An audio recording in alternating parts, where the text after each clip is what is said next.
I can start putting these floats together now. I moved them over here closer to the hangar where all the parts and pieces for them are, so I can get ready to start putting them together. Probably could have left them over there a little while longer to work on them now. They'd be in the shade in the afternoon. Not something you think about ordinarily around this country.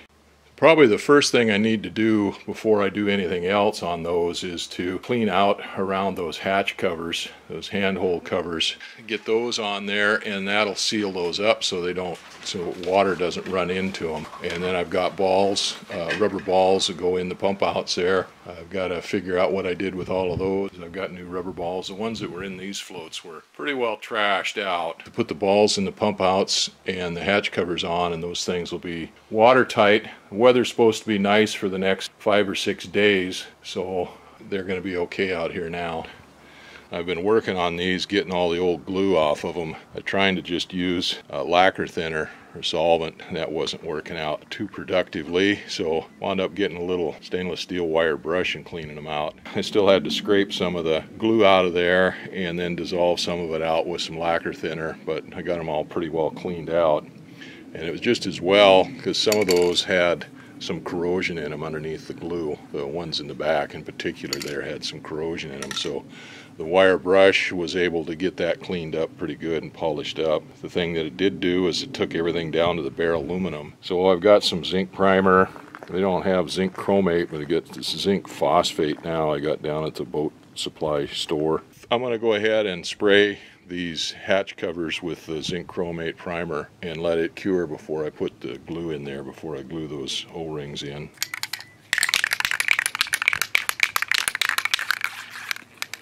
I'll just put it in a little bit. Well, another thing that needs to be done, these eye bolts here, this is what the side plates attach to, that the struts, the spreader bars attach to.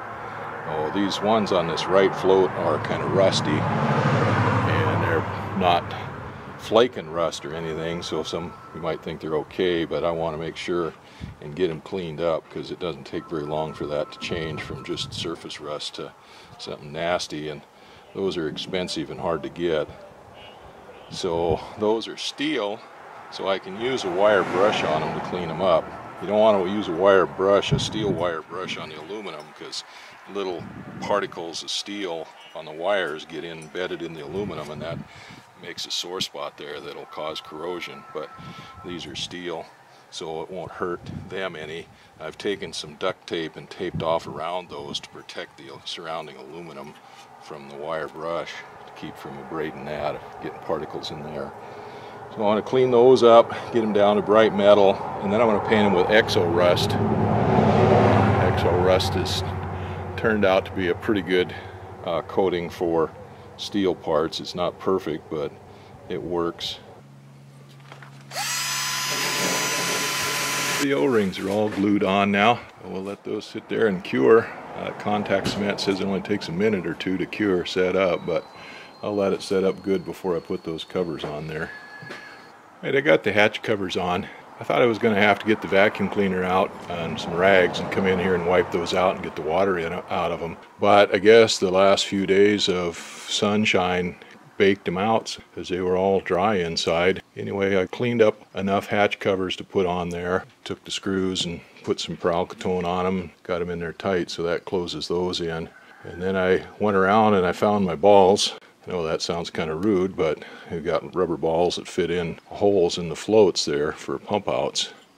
When you get those floats, they don't come with pump outs in them. That's an option. You just have to take off each one of those hatch covers and stick a pump down in there. I think that's about like buying a car with a steering wheel is an option. But anyway, they've got a kit for them that they put pump outs in there with a hose that runs down into the lowest section of each one of the floats. This is what the pump outs look like. The ones that are in there are just like this. They're spun aluminum, a little cup there, and then that fits down through the float. You cut a hole out this size and rivet this into the float, and then a hose slips over this and goes down to the bottom, and then you have a pump that you stick in here with an end on it that fits down in this, and then you can pump the water out of it when you need to, and then you use a rubber ball in there to seal those up, keep water from going down in there. The old floats, the ones I had And the ones I've had before have the pump outs on the top of the floats, right behind where the hatch covers are, or in front of where the hatch covers are, depending on which one of the float is. The new ones have the pump outs on the side of the float, on the barrel. I don't know how that's going to work. It might be better for pumping out with them on the side when the airplane is sitting on the ramp, but it's a pain when you're floating, when you're on the water and you have to bend over and stick the pump in there and pump out sideways while you're leaning out over the side of the float. With the old ones, it was straight up and down in the float there on the top, and you could just stand up straight and walk the float and pump it out. But with the old ones, with them in the top, I guess they had a tendency maybe to crack out or something because you were always walking on them and stuff, and with them over on the side like that, you don't have to walk on them. Those pump outs, they just stuck these cheap garden hose in there on those, and they were so stiff that they'd all curled away from the bottom of the float in the deep part. And even though I pumped all those floats out before I went to move them, I couldn't move them because they were all still half full of water. I had to open up the tops to get in there to get them. So I've taken out most of those hoses. They were either off of the little nipple that they fit on here, or they were so stiff and they were sticking up at an angle out in the middle of the float someplace or something. So that's one of the other things I have to do, is put new hoses in there, pump out hoses in those. But that can all be done once you get the floats together, even when I get them on the airplane. It wasn't quite as warm today as it was yesterday. It was 87 here in the hangar, and outside said the same thing, so that wasn't near as hot as it felt yesterday. The forecast is for thunder showers, possibility. And we had some big cumulus buildups here a while ago, some big black ones, but they've moved off and broke up now, so I don't know whether we're going to get the thunder showers or not, but we're ready for them now. I got those floats all buttoned up. Got the first plates set up there on the right float. I've just got them in with 2 bolts now. Well, those are in those eye bolts that I cleaned up. It uses an AN6-21 alpha bolt on the bottom eye bolt there, and then on the top it uses different ones depending on what the block is there. The blocks that the struts attach to, that attach to the fuselage, mount on that upper eye bolt too, and they kind of sandwich those plates. So you have to put the plates on, and then you have to put the block over the top of that, and then the bolt goes through that. So it takes an AN6-33 there on the front one and an AN6-34 back on the back one. Well, that's where one of the places where the bullets come in handy to get all those holes lined up and then follow that through with a bolt. I don't have those tightened up all the way yet, as the stub ends for those spreader bars go in there now. The outside one, or the inside one I guess it would be, the farthest one away from the float, just uses another AN6-21 alpha bolt. But the forward one, just right beside the eye, that is where the wire pulls attach. So those take a little bit different setup. And I put peralkatone on everything. I put it through the holes, through the eye bolt holes, and then put it through the holes in the plates and coated the bolt with it real good. It goes on real thin now because it's warm, and that stuff goes on like water, runs everywhere. So the spreader bars are on. They just bolt into those tie plates there, those side plates with 2 bolts. They're pretty easy to figure out. They're both identical, they're interchangeable. The extrusion is aerodynamic. It's like a wing. It's fatter on the front side than it is on the back side. So it's easy to figure out which is the front and which is the back, and it doesn't matter which one goes on the forward part of the float and which one goes back on the back. They're both identical, like I said. I've only snugged those up. I haven't tightened them up yet, as we have to put those diagonal flying wires on there, the diagonal braces, and then square the floats up. So to square them up, I'll take a tape measure and measure from a rivet on the forward end bow of one float, say the left float, and bring it back to a rivet on the tail end of the right float, and then we'll run a tape measure from exactly the same rivet on the bow of the right float to the same rivet on the bow, on the stern of the left float, and adjust them until those 2 measurements are exactly the same, just the same way you square up a wall on a house or anything else. Then tighten or loosen those diagonal flying wires up to get them squared up, to get them measurements exactly the same. And then once you do that, then I can go ahead and tighten, torque down those bolts. We've got the diagonal brace wires hooked up on there. I cleaned them up, cleaned the threads up on them, put lock nuts on them. They're a left-hand thread on one end and a right-hand thread on the other, so you have to use left-handed nuts on one end and right-handed nuts on the other. I happen to have new wire terminal ends. I put anti-seize compound on those threads. They say you're not supposed to use any kind of lubricant on the threads on a turnbuckle, but those wires are stainless steel and the nut and the terminal ends on them are steel, so hopefully putting some anti-seize on there will keep those things from freezing together and galling when I get ready to take them apart the next time. Once I get them all together, I'll clean them up on the outside and put peralkatone on them.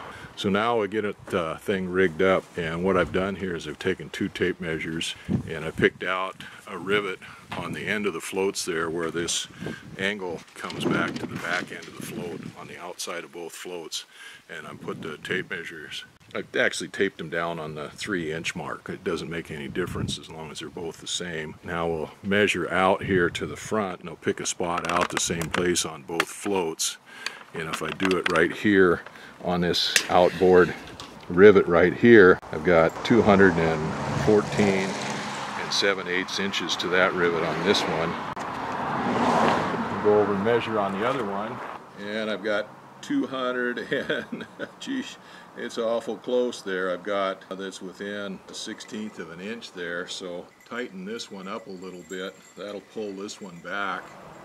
Oh, that one is 214 7/8, and those are identical. So that's what we needed right there. Those floats are adjusted. They're square, they're parallel, and yeah, cool. They're square, parallel and square. I'll go right to this rivet right here, and I kind of have to look a little bit, but there's 214 7/8. It doesn't quite come to the center of the rivet. Well, it does pretty darn close, but that other one is almost exactly in the same place. So that's good enough for the girls we date. Pretty darn good, actually. So that's good. Those flying wires are tight enough. The tension on these is tight enough on both of them. So everything's good there. Oh boy, that come out awful darn close right away. So now I'll tighten up all of those bolts and stuff on there, all the hardware, except the ones where the blocks are, where the strut's attached to, the airplane strut's attached to. I went around and tightened up all those bolts, and I gobbed everything up real good with peralkatone. Dug out some cotter pins and put in those clevis pins there on those clevis ends, on those wire ends. So those floats are all together. The float portion of them is all together. I start putting the airplane stuff on there now, the struts and stuff for the airplane. I think I want to wait for the water rudders until we get it on the airplane, because there's too much chance of those getting damaged, getting banged around. The airplane struts, or the struts for the floats to the airplane, are now attached to the fuselage. A diagonal strut here, and then there's this is the forward strut. This goes up and attaches to the main landing gear attach point, the forward landing gear attach point. Now this attaches to this block with a AN 26-26 bolt. It's a clevis bolt, so it's got a screw head on one end instead of a hex head. And these AN 26-26 bolts, I went and looked at them to order some new ones here for these, and those things are about 65 or 70 bucks a piece. I got to scrounging and I found 2 new ones in my stuff that I've already got. The old ones that came out were no good. The rear strut attaches to this block, and then it goes up to the seaplane fitting on the fuselage, the one that's welded on. And then this is the diagonal strut. This one goes from this rear attached fitting up to the forward landing gear and hooks into the same fitting, the same block as that front strut does. Now these are attached with an AN 25-26 clevis bolt. Same length, but just a number 5/16 instead of a 3/8. These bolts, I looked at getting new ones of those, and they didn't even have them listed on the chart there in Aircraft Spruce. But as I was going through the old bolts that came off of the old floats, I found 6 or 8 of these. I need 4 of them for the bottom ones, and I don't know whether I'll have enough for the attach fittings or not for going up to the attach to the fuselage or not, but I can use regular AN bolts for that. The parts book shows this bolt here for the diagonal strut. Well, it shows both of them going through with the bolt head on the outside. And this I found on these floats 3 or 4 times that I've redone them, is if the nut here and the bolt shank go through the diagonal like that, then they run into the wire pull and it won't let the strut turn over far enough to hook onto the fuselage of the airplane.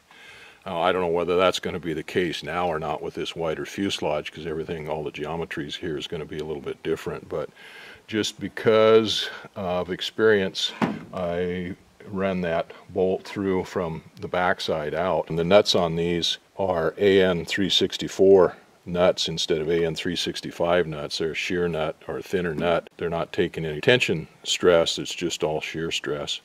Now there's this entry step that goes across and attaches into each one of these struts on the right side for getting in and out of the airplane. There's not one on the left side. Of course, there's no door on the left side, but there is a fueling step that mounts higher up on the forward struts. And the other thing are the attach blocks that go onto the fuselage. I'm not going to put those on yet. They're going to take some fitting to get them in attached to the fuselage because of all the paint and everything. The other thing is these diagonal brace wires for the attachment to the fuselage. They go in right there on that tongue that sticks out from the spreader bar, but there's going to be some fiddling around with those because those fit on the old fuselage. With this wider fuselage, there's going to be a little bit of change on those. I thought maybe I could use the 172 diagonal wires on here, but they're not going to work because they're 1/4 inch diameter, and the ones on here are 5/16, so it won't work to use those smaller diameter flying wires. I'll have to use the old original flying wires, and they're going to be short, so we're going to have to rig something up there to make up for the difference in length of those. And I can't really do anything about that on the fuselage attach points because those are pretty much fixed. I thought I'd get this done tonight, this evening. It was nice and cool out here, but it's starting to get a little bit dark now and the mosquitoes are starting to attack me, so I guess it's time to quit for the evening. The floats are all together, at least as far as they're going for the time being. I went ahead and put the steps on. The step here on the right side for the entry step, and then the refueling step on that forward strut on both the right and the left hand side. The last thing was these little hinge points right here that I took off and cleaned up for the rudder. That's where the rudder hinges on, turns for steering back and forth, left and right. That was the kind of last little thing, so I guess I put the rest of this stuff away.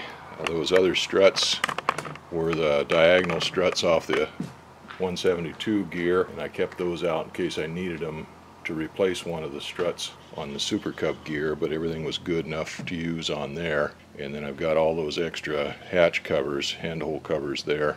I think I'll go ahead and change that tire there while I've got it here. I've got new tires for this thing. That one just won't hold air, so I think I'll change those. And then I think I'm going to go ahead and move the trailer over out of the way, move the floats over out of the way until we get ready to put them on. They're all done until we get ready to put them on.